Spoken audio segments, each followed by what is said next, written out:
ഇന്നലെ പെയ്ത കനത്ത മഴയിൽ നാശനഷ്ടമുണ്ടായ മലപ്പട്ടം പഞ്ചായത്തിലെ അടിച്ചേരിയിൽ നിയുക്ത MLA T K Govindan master സന്ദർശനം നടത്തി.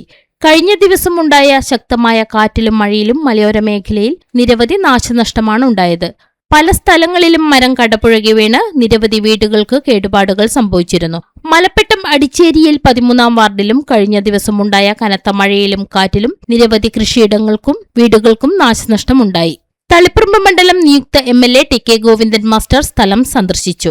നാശനഷ്ടമുണ്ടായ വീടുകൾക്കും മറ്റും ആനുകൂല്യങ്ങൾ ലഭ്യമാക്കാൻ പരമാവധി ശ്രമിക്കുമെന്ന് ടി കെ ഗോവിന്ദൻ മാസ്റ്റർ പറഞ്ഞു. PP Prabhakaran, CC Ratheesh, Rasheed Ariyachal, CP Razak, PV Chandrasekharan, MV Rajesh തുടങ്ങിയവരും ഗോവിന്ദൻ മാസ്റ്റർക്കൊപ്പം ഉണ്ടായിരുന്നു.